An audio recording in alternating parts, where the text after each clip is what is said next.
नमस्कार भारत, आप देख रहे हैं जीएनटी न्यूज। और दोस्तों, आज हम बात करेंगे किसान आंदोलन में क्या है वो वजह, क्या है वो समस्या जिसकी वजह से किसान सरकार द्वारा बिना किसी संशोधन के, बिना किसी शर्त के इन तीनों कृषि कानूनों को पूरी तरीके से रद्द करने पर अड़े हुए हैं। तो क्या है वो डर जिसका जिक्र जो है किसान अपने इस आंदोलन में कर रहे हैं। दोस्तों, यहाँ किसानों की सबसे बड़ी समस्या है एमएसपी की। एमएसपी माने मिनिमम सपोर्ट प्राइस। एमएसपी वह न्यूनतम मूल्य है जो सरकार द्वारा किसानों को, अगर बाजार में उनकी फसल का दाम कम भी है तो भी सरकार द्वारा किसानों को दिया जाता है। दोस्तों, आज भारत देश में 23 फसलें जो है वह एमएसपी के अंतर्गत आती है, लेकिन फिर भी आज हमारे देश में सरकार द्वारा एक दो फसल पर ही एमएसपी दी जाती है। एग्जाम्पल के तौर पे आप मक्का को ले सकते हो। मक्का की एमएसपी सरकार ने 1800 निश्चित कर रखी है, लेकिन फिर भी आज सरकार द्वारा 1000-1200 से ज्यादा दाम नहीं दिया जाता और सरकार और जो किसान है उन्हें वह दाम लेना ही पड़ता है।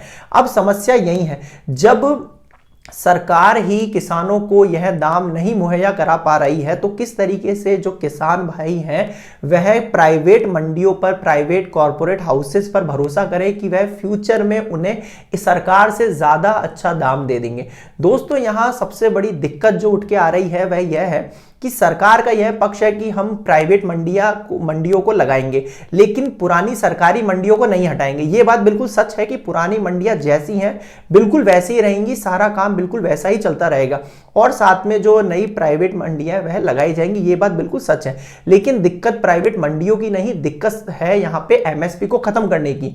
इस नए जो कृषि कानून है इनके अंदर एमएसपी को खत्म कर दिया गया है, यानी कि अब सरकार के ऊपर किसी तरीके से कोई दबाव नहीं होगा कि वह किसानों को एमएसपी पर जो है, अगर बाजार में दाम अगर कम है उनकी फसल का तो सरकार उनको एमएसपी दे, इस फसल के ऊपर सरकार उनकी एमएसपी पर उनकी फसल को खरीदे। यानी यहां पे सरकार की भूमिका जो है वह पूरी तरीके से खत्म हो चुकी है। मतलब अब यहां पे किसान प्राइवेट मंडियों में, सरकारी मंडियों में जो बाजार के हिसाब से, बाजार के भाव के हिसाब से, फायदे नुकसान के हिसाब से दाम होगा वह सरकारी और प्राइवेट मंडियां तय करेंगी और उसी दाम पर किसान से उनकी फसल खरीदी जाएगी। यानी एमएसपी जो है वह पूरी तरीके से खत्म हो जाएगा। दोस्तों, अब यहां पे हो सकता है कि शुरू में प्राइवेट मंडियां जो हैं किसानों को अच्छा दाम दे, 100, 150, 200 रुपए सरकारी मंडियों के मुकाबले ज्यादा दे। क्यों? क्योंकि जो सरकारी मंडियों पर 8% सेस टैक्स लगता है वह प्राइवेट मंडियों पर नहीं लगेगा। तो हो सकता है वह 150-200 रुपए प्रति बोरी किसानों को ज्यादा दे। और अच्छा भी है कि अब यहाँ पे किसानों को जो है सरकारी मंडी के मुकाबले जो है ज्यादा दाम मिलने लग जाएगा। तो आप कहोगे बिल्कुल यह तो अच्छा है। अब यहां पे होगा क्या, जब किसानों को प्राइवेट मंडियों के अंदर अच्छा दाम मिलने लगेगा तो सरकारी मंडियां क्यों जाएंगी अपनी फसल को बेचने के लिए, तो अब वो धीरे धीरे प्राइवेट मंडियों की ओर जाने लग जाएंगे। अब जो सरकारी मंडियां हैं धीरे धीरे खत्म होने लगेंगी। क्यों होने लगेगी? जब वहां पे कोई जाएगा ही नहीं, वो पूरी तरह से कबाड़ हो जाएगी, वहां पे अपने कर्मचारी जो है सरकार को लगाने का कोई मतलब ही रहेगा, तो सरकार उन मंडियों में से अपने कर्मचारियों को शिफ्ट करने लग जाएगी और धीरे धीरे उन मंडियों का, सरकारी मंडियों का हाल कबाड़ की तरह हो जाएगा, बिल्कुल सरकारी स्कूल की तरह, जहां पर कोई हेडमास्टर नहीं जाता, बिल्कुल उसी तरह सरकारी जो मंडियां है उनमें भी कोई नहीं जाएगा। यह कहकर सरकार अपना पल्ला झाड़ लेगी और उन मंडियों के अंदर ताले जड़ देगी, उनको पूरी तरीके से बंद कर दिया जाएगा। अब क्या होगा? अब यहां पे दिक्कत यहीं पे आएगी। अब जो प्राइवेट जो मंडियां हैं सिर्फ वही मार्केट में रहेंगी। पहले तो सरकारी भी थी, लेकिन अब जो है सिर्फ प्राइवेट मंडियां ही मार्केट के अंदर है। अब वही मालिक हो चुके हैं। अब ना तो सरकार, ना ही सरकारी मंडी और ना ही किसान उन पे किसी तरीके से जोर आजमा सकते हैं दाम को घटाने और बढ़ाने पर।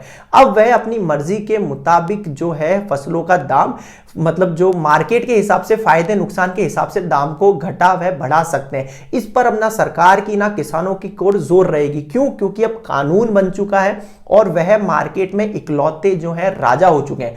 अब उनके सामने किसान की, सरकार की और किसी की भी नहीं चलेगी, क्योंकि अब कानून के अंतर्गत भी और वैसे भी मार्केट के अंदर वही इकलौते बच चुके हैं। अब उनके अलावा वैसे भी कोई मंडी नहीं बची, सरकारी मंडियां वैसे बंद हो जाएंगी, तो उसका बचेगा कौन? एमएसपी है नहीं यहाँ पे किसानों के पास, तो किसानों के पास ऑप्शन नहीं बचेगा और किसानों को अपनी फसल जो है वह प्राइवेट मंडियों में जाके ही बेचनी पड़ेगी, चाहे जो भी दाम वह दे उसी दाम पर अपनी फसल को बेचना पड़ेगा। दोस्तों, यहाँ पे किसानों की सबसे बड़ी दिक्कत यही है।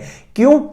क्योंकि सरकारी मंडियों में अगर दाम सही नहीं मिल रहा है या सरकार से उनकी कोई नाराजगी है तो वे सरकार के सामने प्रदर्शन कर सकते हैं, अपनी बात को रख सकते हैं। लेकिन प्राइवेट मंडियों के लिए बिजनेसमैन के सामने वो अपनी बातों को नहीं रख सकते, क्योंकि उनके पास लीगल कुछ राइट्स होंगे, लीगलिटी होगी, तो वहां पे वो लीगली उनसे जीत जाएंगे और किसान अपना विरोध प्रदर्शन इन प्राइवेट मंडियों के सामने धरना देकर, इनसे लड़कर नहीं कर पाएंगे।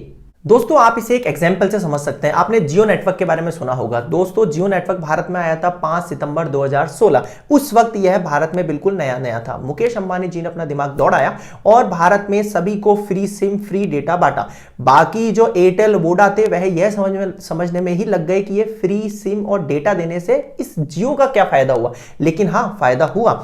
4 ही सालों में भारत का सबसे बड़ा नेटवर्क उभर के निकला है जियो, और उसने जो उसके कंपटीटर थे, जो एयरटेल, वोडा, आइडिया, जो उसके कंपटीटर धीरे धीरे मार्केट से पिछड़ने लगे और उनसे पीछे होने लगे। जैसे जैसे वो मार्केट से खत्म होने लगे, जियो ने अपने प्राइसेस जो थे वो लगाना शुरू कर दिए। 100 से शुरू किया और अब जो सेम प्राइसेस वह ले रहे हैं वोडा, एयरटेल, आज वह भी जियो भी वही प्राइसेस ले रहा है। सिर्फ 4 सालों में भारत का सबसे बड़ा नेटवर्क जो है जियो बन गया। यही काम यह जो मंडियां हैं, प्राइवेट मंडियां हैं, वह करेंगी। इस बिल में भी यही काम होगा। सरकारी मंडियां जो है पूरी तरीके से इस कंपटीशन से बाहर हो जाएंगी और बचेगा कौन? प्राइवेट कंपनियां, प्राइवेट मंडियां। और जब प्राइवेट मंडियां बचेंगी अब वही मालिक हो जाएंगे और अपनी तरीके से अपनी प्राइसेस को लगाएंगी और उन्हीं दाम पर जो है किसानों को अपनी फसल इनको बेचनी ही पड़ेगी। दोस्तों समस्या यहीं पर आती है।